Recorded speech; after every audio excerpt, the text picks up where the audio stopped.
So I'm from BC.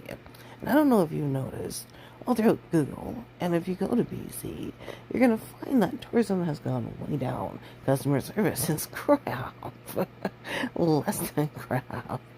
All sorts of weird things start happening to your phone. You know, interesting things are happening here.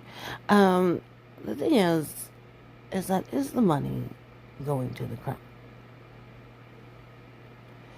What happens throughout history if money doesn't go to the crown? I think probably the last one, just as an example of this might have happened to, is that the Jews, they were very, very close to the crown, and it's a specific type of Jews, a very specific type. They're a large majority of them, but they're a very specific type. I forget what they're called. They were getting royal titles, and my guess is they were actually dealing with the crown's finances. Possibly, when I read what happened, I thought, were they stealing from the crown? You know, and I don't want to say that. I don't want to be prejudiced at all. It's just there is a reality. People do steal. It's reality. They will steal from the crown.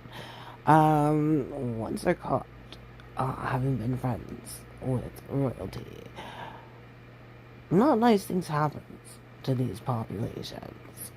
And it does tend to follow the heritage throughout history. It seems like the crown or whoever's in charge, if they're really hard, you know, if they're I guess hard done by, yeah, they react fairly strongly. Experimentations, you know, possibly burnings.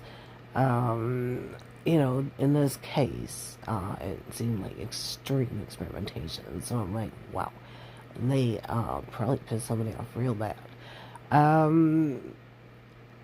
The now also I also feel that, and again, not to be prejudiced, but the indigenous people keep trying to take the crown's land. A lot of and claiming it as their own. The crown doesn't consider it their land at all. However, a lot of shitty stuff has happened to them. I mean, crazy shitty stuff has happened to that population. Um, you know, I do believe that that land was actually taken before the first century, and my guess is that the indigenous people were actually put on this land, and that they developed it, and they decided they would keep it. I don't want to be prejudiced, but it's just a guess. That's happening in BC.